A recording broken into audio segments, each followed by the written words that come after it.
Deep dive time. We are celebrating the 10th anniversary of Whiplash. Part of why we've got the whole family together for this podcast. Adam has this in his top 100. Yep. And he has it the highest rated of any of us. No, it's like really high. Oh, okay. It's like 45, I think. Adam has it at number 49 on his top 100. We all have it in our top 10s of 2014. Adam has it number 2 of the 2010s. Todd has it number 20 of the 2010s. It is a well-loved movie by all of us, and let's see if we still think that after 10 years. Todd, this is your choice. Tell us all about why we are deep diving Whiplash. So Whiplash is a movie that I've seen a few times. I absolutely love Whiplash. It's directed by Damien Chazelle, his big breakout film, Sundance winner, big Oscar player, won multiple Oscars. And it's a movie about a jazz drummer, which you don't think would be like that cinematic, but it's absolutely riveting to watch. Miles Teller gets his first like huge starring role. I think he should have been nominated for an Oscar for this. Mm-hmm. And J.K. Simmons with like just this fantastic villainous role as the conductor, who's essentially like he plays it like a tough coach. You know, he's got some like Bear Bryant in him or something like that. And it's a movie that is just so like so watchable and so intense. Like, I mean, I think I think it's like some hybrid between like the inner business things of like The Bear. Like there's a lot of like The Bear feeling in this, but like also mixed with Hoosiers.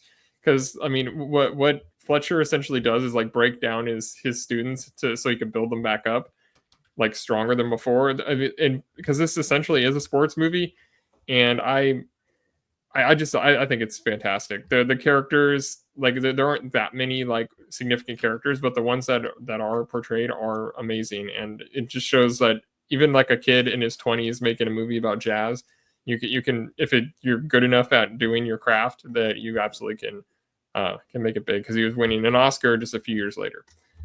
But Whiplash, the first time I watched it, I loved it, but I was like kind of hesitant to give it 4 stars. And then the second time I watched it, I was like, yeah, this is actually like maybe the best movie of 2014 and one of the best movies of the decade. So, and I still feel that way. It just keeps getting better. Like I watched this last night, and it just doesn't quit. Adam, you're the one that has this in the top 100. Why is it such a great movie? All right, so we have to go back to 2014. That's my first year actually on the podcast, and part of Almost Sideways too. So going back 10 years. So first review ever written was the $1 Million Arm one, which it's up there. But it was my first year ever doing a top 10 list, and I did my article, and I thought my top 10 actually for my list, my very first official one, was actually pretty solid. If you can go back to the article, it's changed a little bit now. Like I had Calvary in top 5, like tied for 10, and then I had Foxcatcher at 9, Dawn of the Planet of the Apes at 8, Guardians, Gone Girl, Fury, Nightcrawler, Birdman, Whiplash, and Boyhood. And the website is a little different now as well. However, if you looked at my top 100, Boyhood is a little lower than Whiplash, because Whiplash is the best movie of 2014. So this will be updated. I feel like you talked a lot about recently, like Uncut Gems and Anora being like these high octane, like anxiety inducing movies. I get that same exact feeling the first time I watched Uncut Gems that I watched with this movie. Even like I've seen it many more times now. And I still I'm tapping my foot on the ground, like just like what Fletcher's crazy. Like it's so awkward and painfully like exhilarating at the same time. Like those interactions where like, are you dragging or are you rushing? Like that is like some of the most like intense scenes like I've seen. And I do get like kind of like the ending of Uncut Gems, like that high octane, high energy, high anxiety inducing energy through the entire runtime of this, and a person trying to push himself to be the best and trying to get the lack of a better word, the acknowledgement from the person he's trying to seek his acknowledgement from. The J.K. Simmons gives this powerhouse performance that it was a lock basically, right? When you saw the movie, that's going to be your Oscar winner right there. And Miles Teller is criminally like nowhere to be found on that Oscar card. Like he should have been nominated for performance, considering that he actually learned to play the drums for this movie as well. I think maybe reputation maybe hurt him here, or being so young as well could have done that as well. That's why I don't think we're going to miss that opportunity when we do the 2014 Pinots. There's so much about this movie that is just like top-notch like filmmaking. I think that with this watch, I could see myself even over time putting it a little higher on my top 100 too. It's a fantastic movie that just keeps getting better and better every single time you watch it. All right. Yeah, I said it a little bit already. This movie is intense. It is stressful. Like I like how you guys mentioned like Uncut Gems, because it's stressful in a similar way. Especially when you get to the middle section there where it all starts unraveling and he has to go get the rental car, and like it's two powerhouse performances. I still think it is a crime that Miles Teller was completely ignored for this in 2014, because he was amazing, and this movie doesn't work if he wasn't as good as he was. This movie won 3 Oscars. J.K. Simmons won supporting actor. It won editing. It won sound mixing, and then was nominated for adapted screenplay, which is dumb that it was nominated for adapted screenplay, and then best picture. It's an adaptation of his short. No, the short was an adaptation of his feature screenplay. Like he had to make the short to get the approval.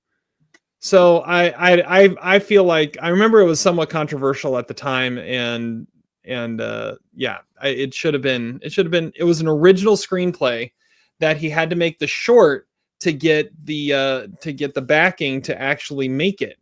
So that's how it all worked out. I was shocked to notice, like, as I'm watching this movie, I'm like, wait, this is a Blumhouse movie? This is a Blumhouse movie, which means it's something completely different 10 years later. But it was a Blumhouse movie back in the day. So, I mean, yeah, it was one of their first movies, right? Yeah, and then it was Jason Reitman also had backed it too. The short went to Sundance to try and get backing to make the full thing. But Whiplash, it's so good. It's so good. And Damien Chazelle, I was listening to a podcast, and Todd, I think you listened to this one too, because I turned you onto it. Damien Chazelle, he was writing Whiplash and La La Land like at the same time. It's just Whiplash was the one he put out there first. Yeah. But like he was finishing both screenplays at about the same time, which makes sense because they both revolve around jazz music. So, Zach, what are your thoughts on Whiplash? So interesting experience watching this movie again. So I remember seeing it back in 2014, this kind of little movie. I saw it at the AMC 28 in Olathe. Didn't think much of it at the time. I knew it was a cool movie. All right. I wasn't necessarily expecting it to have the sort of Oscar success that it had. It was a very low budget movie. The trailer was very cool for this movie. And J.K. Simmons obviously was a great character actor in the vein of Margot Martindale. But the Oscar success of this movie was somewhat surprising, and it was really a testament to just what a powerful movie it is. Watching it today, I basically have the same feelings about it as I did 10 years ago, except for when I watched it 10 years ago, I've seen this movie a lot. I identified for a long time with Miles Teller in this movie because when I first saw it, I was in grad school, and I thought I was going to be the greatest doctoral student of all time. I was going to write the killer PhD dissertation, and I was going to blow everybody away. And I was going to be, the Charlie Parker, the Miles Teller, the Andrew, what's his name? I was going to be the best. Okay. And well, that didn't happen. So I essentially turned into Paul Reiser eating Raisinets and popcorn combined, reviewing movies like Emilia Perez, which is wonderful. But I'm Division 3, maybe not even Division 3. So I watched the movie today from a prism of the J.K. Simmons portrayal character, which is someone who is essentially paid to train students to be very good at some skill that potentially they weren't all that good at. I'm not saying I was ever a very good filmmaker. I don't think I'm very much of anything. I'm not a writer. I'm not anything. And when I watch the movie today, I watch it as trying to understand J.K. Simmons's philosophy toward teaching, which is frankly abusive and toxic and very deeply violent and aggressive. So it's an interesting watch 10 years later. What I will say is that this is still a very good movie. I gave it 3.5 stars at the time. I still give it 3.5 stars today. It would be a 4-star movie. I think the last 15 minutes are indulgent and overlong. I don't totally buy that we need to understand Miles Teller as the greatest jazz drummer in the history of jazz drummanship. But it is a good movie nonetheless. And it is a travesty that The Imitation Game beat this movie for screenplay. Whatever you want to categorize it as, adapted or original, this is a far better movie than The Imitation Game. Okay, we are not deep diving The Imitation Game for a reason. Whiplash is a movie that has aged better. It is more relevant to our world today than many 2014 movies. And, what I have, I guess, second guessing it a little bit is, yes, I don't love the last 15 minutes. I think it's overlong. The last hour of Boyhood is overlong as well. And I still give that movie 4 stars. So I don't know what the hell I'm doing. Maybe I should just appreciate all that was given to Whiplash prior to the last 15 minutes being a little too long. Okay, so the real question of this movie, does intimidation lead to a greater performance? Is it useful as a motivational tool? And, I would be interested to hear Terry's thoughts about this as a fellow teacher as well. I do not subscribe to J.K. Simmons's philosophy. Okay, none of my students stand up with their instruments as I enter the room. My guns don't show in my black shirt when I enter the room, like J.K. Simmons, who must have done some nice physical training for this movie. He looks a little like Arlie Ermy. He's very cut in this movie, and I appreciate that.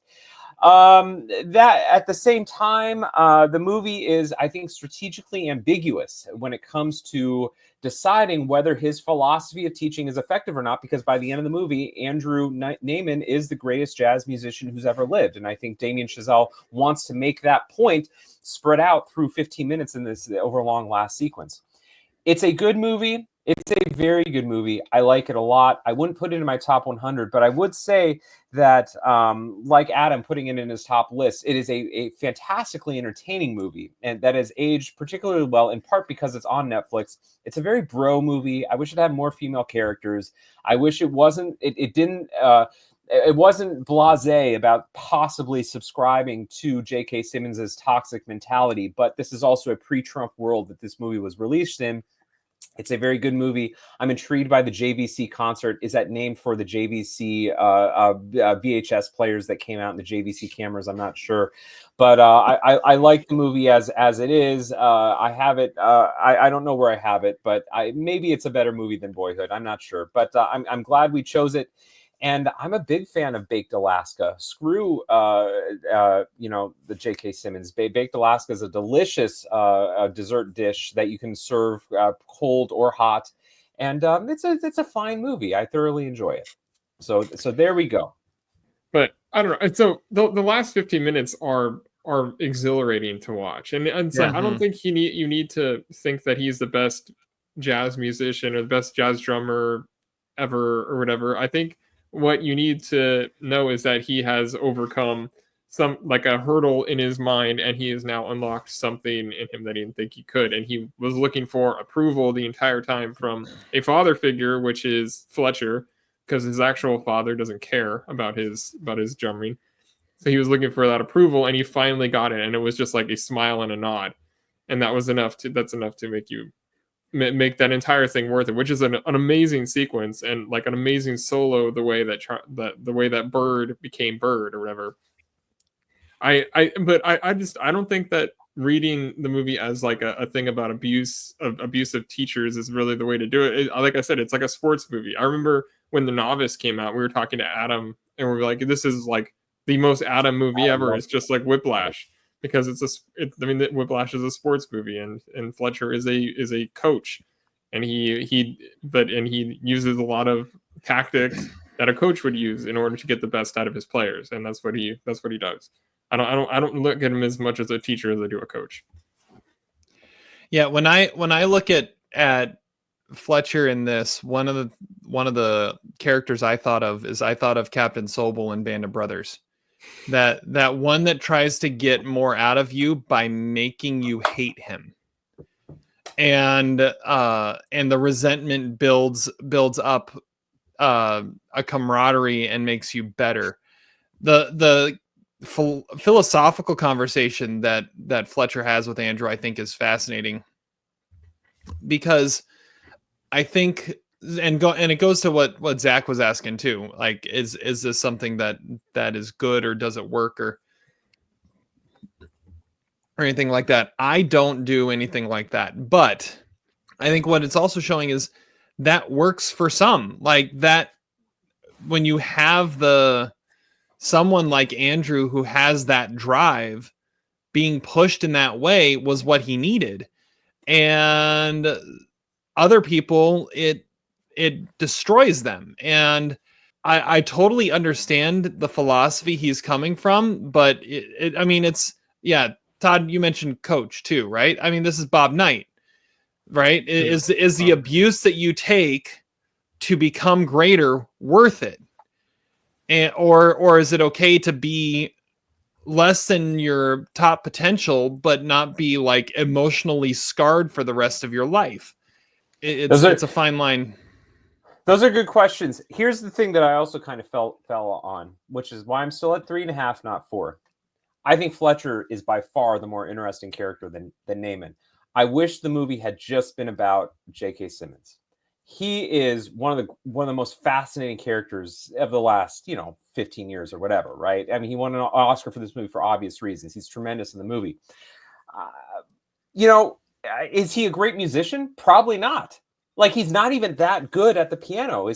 Why is he a teacher? Probably because he couldn't succeed as a jazz musician proper, that is a fascinating dynamic. Andrew Naaman himself is not really that interesting of a character. I mean, he's one-dimensional and he's kind of aloof, and he asks Nicole out in a very aloof way, which I guess is kind of funny, and that's an endearing scene. But like, I want to leaving this movie, I want to know more about who this character was, and I regret, in a way, I regret the 95 minutes having to focus so much on Andrew Naaman, who I think is sort of an insufficient character, and wanting to know more about this craved, sadistic psychopath who believes that, and maybe he's doing it for fraudulent reasons, maybe he's doing it for honest reasons, I don't know, but believes that his methods are the best way to generate a Charlie Parker. And here's the real question I have for Adam, coming off of 62 wonderful episodes of the Breaking Bad podcast. Could this role have been played by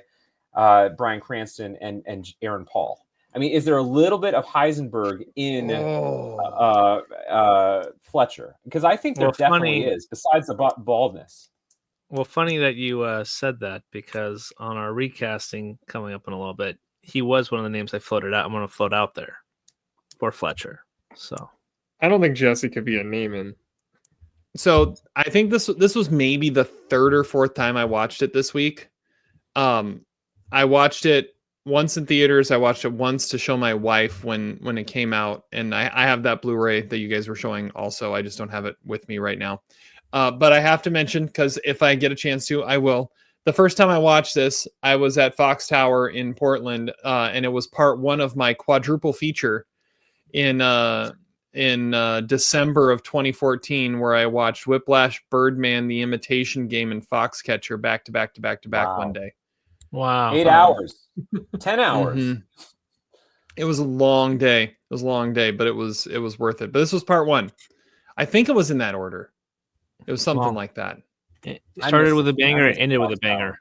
The middle was kind of meddling, but whatever. Oh no, I love all 4 of those movies. They're all amazing. All right, who would Nicolas Cage play?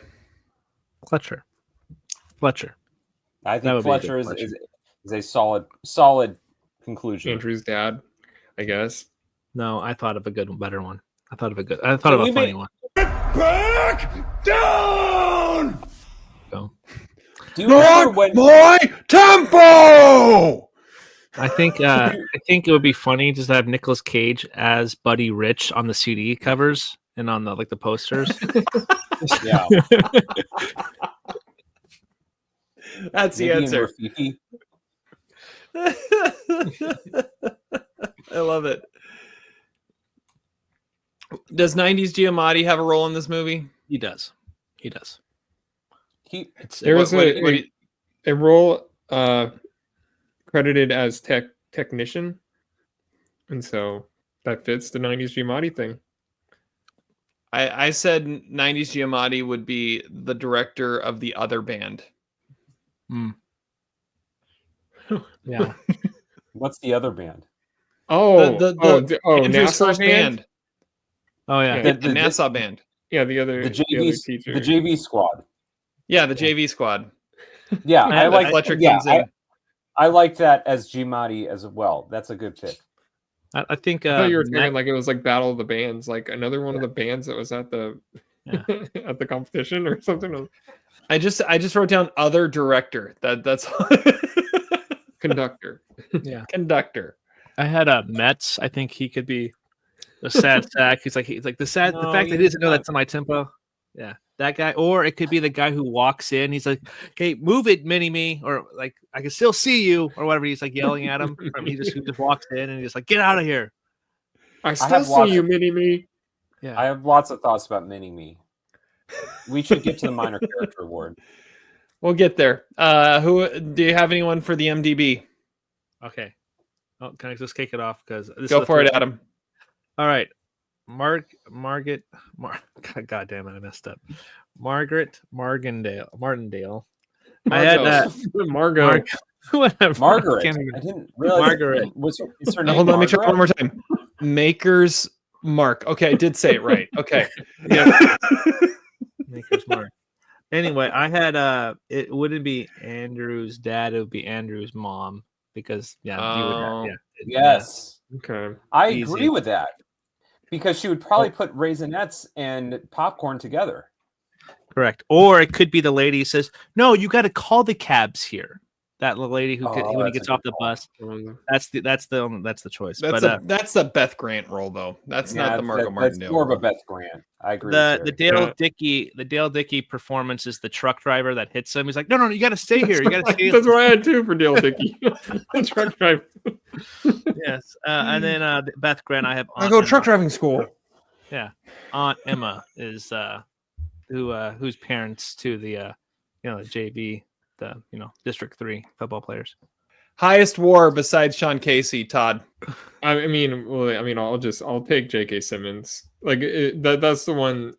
I would have never even thought that he could pull that off when this came out. But after Didn't know he had it in him. I don't know. Paulie Bleeker. Paulie Bleeker. Michael Cera as Naaman. J.K. Simmons is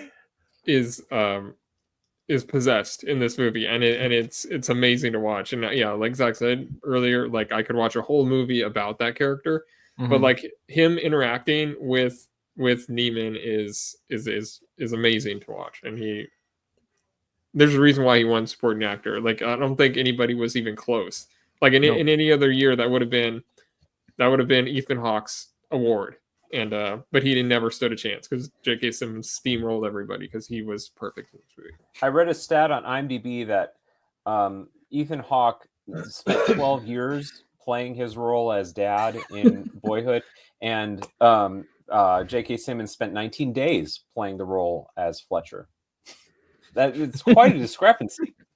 But listen, okay, truth. I would vote J.K. Simmons. What do you guys think? Would you vote Ethan Hawke? I would vote J.K. Simmons. No, Well, J.K. Simmons. I mean, looking at it though, like it was a murderer's row that he was up against: Ethan Hawke, Edward Norton, Mark Ruffalo, and Robert Duvall. Like the judge. I mean, I know you just watched it. I'm just saying, like just name recognition wise, that is a killer lineup. Can I give my highest war? I'm going Melissa Benoist. Just do it. I wish you would. Yeah. I mean, I don't have a whole lot more to say. Wow, Melissa Benoist, magnificent in this movie. Do you know that I actually That remember? means Zach has a hots for her. I actually, I'm not going to dispute that. Do you know that Melissa Benoist? I remembered that her name was Nicole in this movie. Great name. Okay, Nicole, perfect name for that character. Selling raisinets at the movie stand, tremendous. Who's going to see Rafifi with their dad? I mean, there's little elements in this movie that I think are just spot on. My highest war, I'll go Miles Teller. That's what I had as my highest war. I think, like, to find someone that can bring that, like, coming away from this, I was so much more impressed with Miles Teller and J.K. Simmons watching it this time. Because He's my best actor winner that year. Just the commitment he has to give to that performance and the physical toll it takes for him to go where he goes in that. And like I said earlier, for him to be completely ignored is ridiculous. And yeah, I think he needed to be in the running for best actor. I love that you have him number one. I have a feeling in 5 years when we get to doing the 2014 Pinots, he's going to be right there on that list too. But yeah, Miles Teller's my highest war. Yeah, Miles Teller is phenomenal. But if I'm going to pick somebody else, I'll pull Paul Reiser. What a great sad sack. That's great. Yeah, that's good it. Dad. That was my number two, actually. Zach, Bill Paxton Memorial, worst performance of the movie goes to who? I'm going to go Miles Teller. I'm shocked. So stupid. You're shocked that you're saying it. Move on. Like, well, how many characters are there in this movie? I don't know. It's not a bad performance, but I was much more interested in Fletcher. Oh boy, we might need to cut this out. Andrew. I didn't care about this character. I mean, low key, of course I did. But it's listen. I don't know why we do these. John Voight's a slap in the face. Yeah, I fucked a mermaid. I don't know. I just had Miles Teller. This could have been Gilgood can suck my dick. This could have been Channing Tatum. It could have been Dane DeHaan. It could have been anybody. When you want a movie about a guy who has sex in a monkey mask. My first performance is Jason Blair playing Travis. Oh yeah, good call. At no point looking at him did I think he was a quarterback. Like he should have switched with but he should have switched roles with what's his name? Ryan, the other drummer. Connolly. Dustin, the other cousin. Oh. we're just gonna crap on that scene. Todd. I had Nate Lang as Tanner? As Tanner. Yeah. He should have been something. He could have I just think him exploding at Neiman over the folder is just, I mean, just rings so false. Like he's a total asshole, but I can't. I don't think that I don't think he was the right guy for that.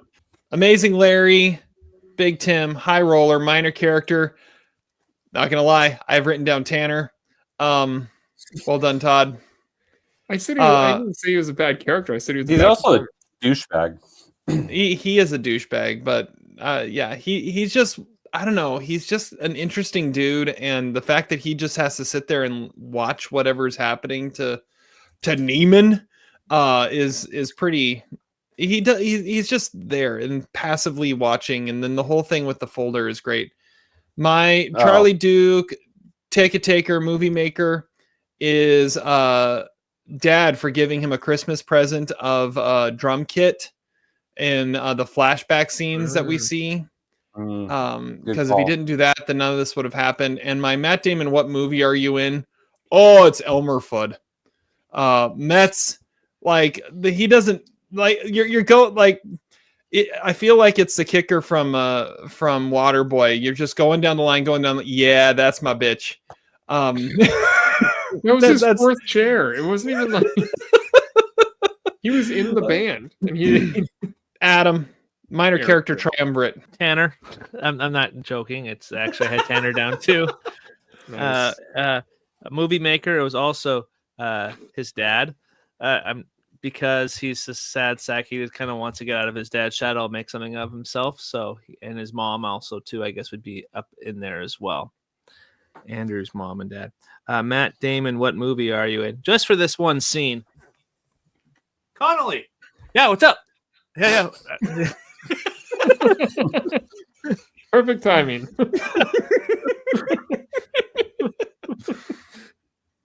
Yeah. There we go. That's what I had. That's all I had. I just thought that scene that it was like, yeah, what's up? How you doing? Big old perfect. smile, cheesy. Yeah. Well done. Well done. My favorite minor character is the JVC bassist, who Yeah. he's next to the next to Neiman at the performance, and he's just like, man, what the hell are you doing when he starts playing what Fletcher calls an avant-garde rhythm section or whatever. But then he also like the drummer's just going nuts, and he looks at me, he's like I'll cue you in, and he's just like, okay, I guess I could start playing. He does. He's the first one. It's like the first person to start singing Tiny Dancer in the bus, or whatever. It's like he's just like, I mean, everybody's got to follow me after that. He's my favorite. The bassist is definitely the one that would just want to get some barbecue. Yes, that is a good call. Minor character causes the movie to happen. I wrote down Metz because he's the first person to actually get kicked out of the band while Neiman's in there, and I think that he knew the stakes after that. Although there isn't really a whole lot, unless you go Sean Casey or something, who's never seen. And Matt Damon, what movie are you in? I wrote The Stagehand at Overbrook, which is Mini-Me, because he's just sort of there, and it's weird, and it's not explained. But I think the conspiracy theory is that he's the one who took the folder, right? And he was like instructed to do so, but he came in too early, and that's why Fletcher was so pissed at him. Like he berates him, like, no, you got to wait for them to leave the room before you try to steal their folders or something. I think that's the conspiracy theory with that character, but he's just not explained. Like he's I guess stagehand, but why is Fletcher already yelling at him? So there's something more with that character, but we don't know what it is. There's another scene missing there. Yeah, there's something missing. I agree with that. That's good. Great thoughts by Todd there. I agree that the minor character is obviously Tanner. Lots of thoughts about Tanner that Adam obviously explored in depth, so I don't want to say a whole lot more. The movie maker is clearly Joe Jonas of the Jonas Brothers, who threw a symbol at Charlie Parker to make him bird. What is with all the birds on this episode? I don't understand. And then what movie are you in? I'm going to go with Rafifi, because do you really think that they would go see some French new wave movie from 1955? I have the Blu-ray from Rafifi. I actually own that shit, but I didn't have the prescience to bring it in. But yeah, great thoughts by everybody around. Great job, team. High class work here. Great job.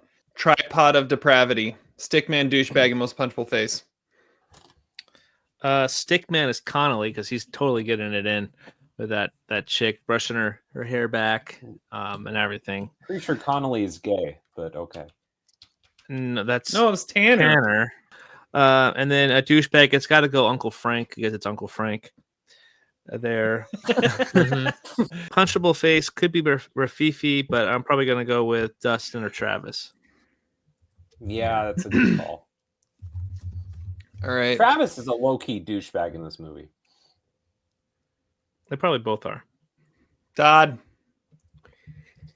Stickman, I wrote Clifton Foo Eddie as the quartet drummer.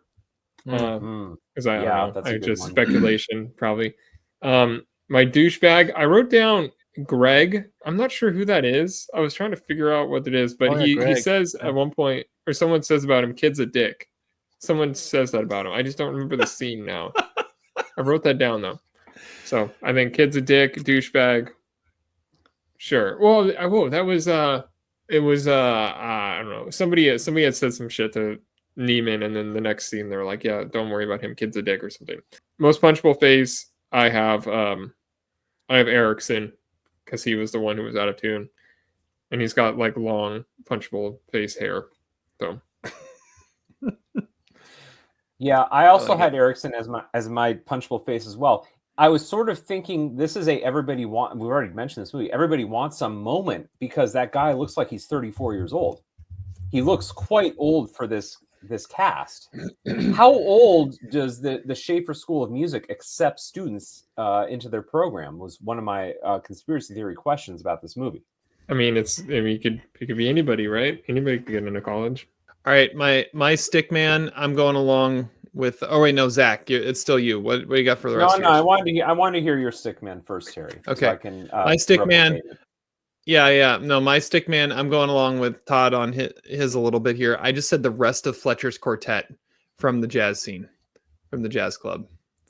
Yes, which I think felt like the same jazz club from La La Land.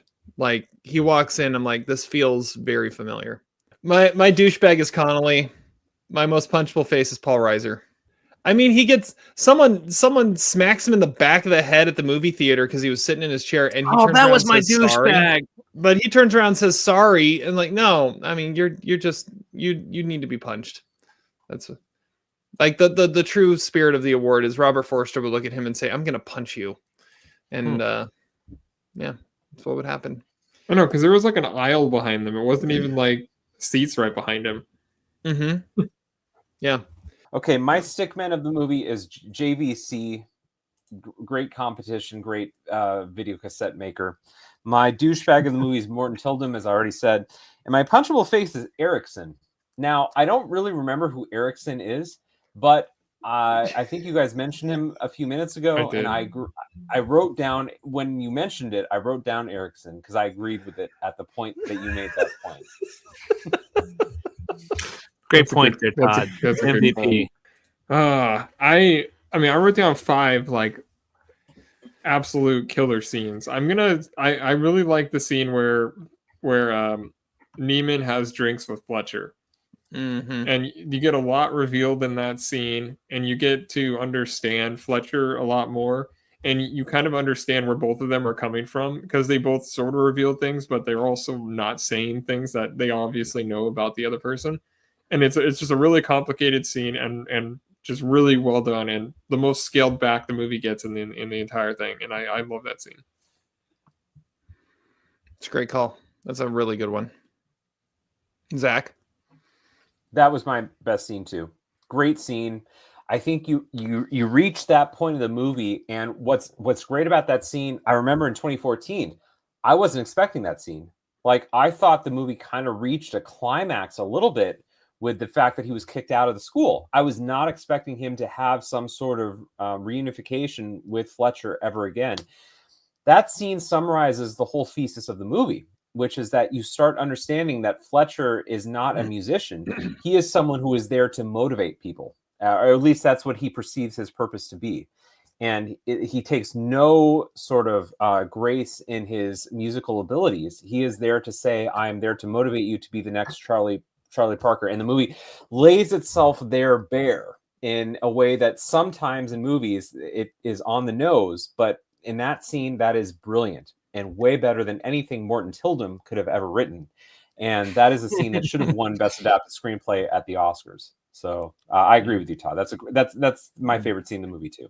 So the scene I'll say is the entire ending sequence. Yeah, I think that is. No. I know Zach doesn't disagree or doesn't agree, but Too long. That ending sequence is. Zach thinks it goes on too long and is indulgent because it actually bothers to play an entire song for the first time in the entire movie. No,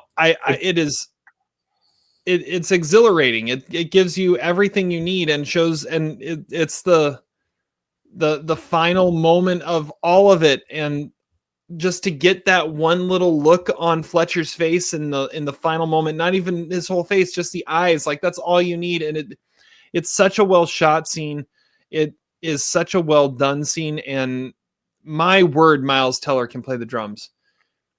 Like that's another reason why he's the highest award. Like, find another kid that can play the drums like that. Like, if you can't find that, you don't have a movie. And yeah, it's awesome. I wrote down the ending scene is the exact same ending as Challengers. It's the same idea, and it ends on such a. Which one? Come on! Yeah, it ends on the crescendo of the guy finally reaching his potential and seeing and getting the gratification that he needed. Like, it's the same ending, and it works perfectly in both movies. My best scene, rushing and dragging is pretty damn good, but the exhilarating sequence is when the bus gets a flat tire. He's late to go to he gets the rental car, and he's rushing back and forth. Lots of thoughts about he gets hit by a car. Yeah. How do you not get arrested? He left the scene of the accident. Yeah. Don't you have to be like 25 to rent a car? Was he? I always thought it was a little bit unusual how. He also was getting drinks with Fletcher, and he's 19. So. Yeah. True. And also, too, he had a hard time opening. He's like, "You guys are open. Open up, open." And he left his drumsticks inside that building that supposedly would have been locked by now. But he had a hard time. Yeah, they were barely open the first time. Well done. That's a great point. Yeah, I thought about that too in the moment, but I forgot to write it down. Regal quote of the movie, or any underrated quotes you want to mention. I'm upset. Yeah, I'm upset is what I wrote down for a Regal quote. Yeah, I'm upset. And my underrated line of this. Hey, F off, Johnny Utah. Turn my pages, bitch. That's a good. I mean, you could just bust out any of the singers that J.K. Simmons has. Like, some of them are just so, like, they're so creative. Like, it's like the Deborah Morgan school of creative cursing. Some of those are just like, man, I wish I could come up with some of that on off the top of my head. My underrated lines. Well, I mean, there's just the one line he says, "I'd rather die drunk, broke at 34, and have a dinner table talk about me rather than live to be rich and sober at 90 and nobody remember who I was." That's just a great line, and he says it so nonchalantly, like he had been practicing that. But I mean, I think that's one of the great lines in the movie. But the line I love the most, which I actually laugh whenever I hear the line, is when he's like asking, like, "Oh, why don't you have Connolly do it?" And he's like, "Oh, he's just, he was incentive for you." And then he's like, "What about Tanner?" And then he just like stares off. He's like, "Tanner switched to pre-med." And the look on his face is just like, I knew he was never the guy. I also like to. He's like, "Yeah, you freaking redhead. Yeah, you are like a leprechaun. Yeah, I think I'm gonna call you Fleming or whatever he says, like that Flannery or something Flannery, like that. Yeah, I'm gonna call you Flannery. Yeah, I laughed at that a lot. Like Flannery O'Connor. There we go. Mm-hmm. What was your Regal quote, Zach, that you were so excited about earlier? Are you a rusher or are you a dragger? Clearly, the Regal quote of the movie. A rusher or a dragger? Yeah. Yeah, I mean, it would be something from that sequence. If there were a sequel, I didn't write anything down for that. Whip it. Yeah, right. I didn't either. Whip it. Whip it. Drew Barrymore. There you go. That's the prequel. It'd be Caravan. Mm-hmm. Conspiracy theories. Okay, conspiracy theory. Obviously, how the heck did they get those drumsticks out of the rental car place? That's one that we talked about already. That's a great call. Question. But the person I think that took the folder, well, actually, hold on a second. I think Connolly could have done something with it, like, because he was there. so. Well, you don't know he's there. So essentially, is that obviously don't lose the folders. I think it probably was Fletcher, but I think Connolly in a sense, because when him and his buddy or the other guy in the other band, they pointed like, look who it is, and they were trying to impress Fletcher. Everybody was like, look, when Fletcher's shadow's there, he's listening to you and he's going to come and maybe pick one of the guys out. So he was honestly trying to get into Fletcher's band originally. So he's like, I'm going to do whatever it takes to make Andrew look bad. So that's a great call. Great call, Adam. Taking the folder is not too outside the possibility, outside of the realm of possibility. Well, I have lots of thoughts about this. So all of my conspiracy theories were about the missing folder. Okay. And basically what it boiled down to was when Terry and I were in choir together, perhaps Terry didn't know this, but I would get very intoxicated before concerts because that's the only way I could ever sing. And Zach, everyone always knew when you were intoxicated. of course, listen, I set the record. I was thrown out of choir because of my intoxication. I set the I rule. almost literally had to carry you across Paris one time. All right. Well, one thing I wrote down for like, they should have had a payoff where Fletcher was actually the one, actually saw if Andrew showed up at 6 a.m. for the first first practice, because he says 6 a.m. and it was 9 a.m. They should have had a scene where they pay off like Fletcher actually checking to see if Neiman was there or not. I like your scene, point, Todd. That was a really good point. Or we should have had a moment where what was Todd's Andrew point? shows up and Connolly had been sitting there for 3 hours. What was Todd's point? I missed it. I was grabbing the. Todd's point was we before should have had a 6 a.m. scene that paid off when he was told to be there at 6 instead of 9, and Fletcher comes in at 6 to check. Did he just sleep the whole time? It seemed He like sat he was there. He sat at the kit for 3 hours is what it seemed like. I don't think he practiced at all. He just you're right. He just sort of sat there. All right, LVP and MVP. Let's start with Zach. MVP of this movie is Lydia Tarr because this movie kind of became Tar 8 years later, and it was my number 3 movie of 2022, and it will be in my best of the decade list when we do that in 2 months. LVP of this movie, I'm gonna go with Buddy Rich, because he was the inspiration for this movie, and he gave a lot of florid conversations. You know, if you ever watched the Seinfeld season 8 DVD that I own, Jerry talks about the influence that Buddy Rich had on that season. And Todd, let's hear from you. MVP, LVP. LVP, I wrote down D3 football. Oh, good call. What was this? Is that a real school? Charleston or whatever? I mean, probably. It wasn't Charleston. It was something. But he dismisses it so quickly. Like, yeah. And then my MVP is Jason Blum, because making a movie like this into a hit is pretty miraculous. And you got to think it was a genius producer like Jason Blum that was the one who pushed it across the line. So, yep.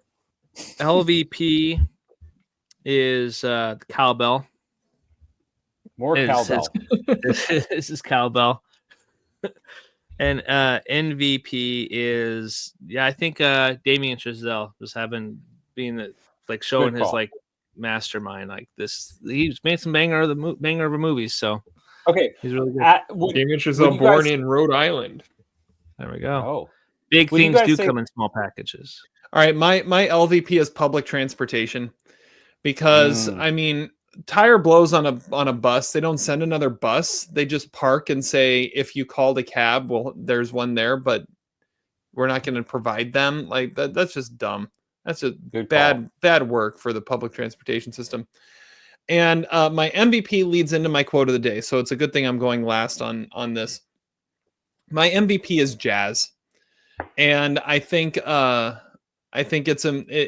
I think Damien Chazelle did a lot for jazz in the 2010s, which reminds me of when Ryan Gosling hosted SNL at one point. It's funny. And his monologue was him talking about saving jazz. So this is my quote of the day. He gets on stage and he's talking about how excited he is to host SNL. He goes, "I haven't felt this excited since I saved jazz." You guys know I saved jazz, right? I guess it was dying and I saved it. Adam, what's your quote of the day? This is probably what you guys say to me. Anyway, Neiman, you're in the part. Alternatives. You clean the blood off my drum set, which I would be cleaning the blood off the podcast. So that's what I meant. There we go. I like it. So I like it. Nice. Bring me too happy. Long and short of it. So when the election happened 2 weeks ago and I started getting drunk every day, I actually texted Trisha, your guys' sister, And I said, I don't know if you heard of this. I said, Trisha, I've heard of Trisha, yes. They don't understand the greatest movie of all time, which is My Best Friend's Wedding. And I said, Trisha, you know, it's a great movie, and you know, Walter's message would have been social media and all that. My quote, anyway, my point is, if I have a point, my point is the best quote, my quote of the day comes from Richard, aka Paul Giamatti, would have been recast in this movie somehow.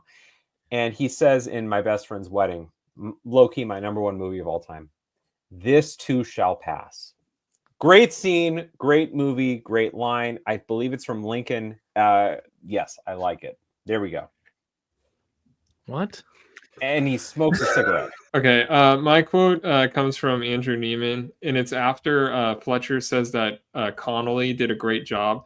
And this is the way I feel whenever Terry gives 4 stars to The Substance or some shit like that. He's like, "Are you serious? That shit?" Or like when I hear 3 stars for Amelia Perez. "Are you serious? That shit?" I'm just going to put this out there. The Substance is still in my top 10 of this year.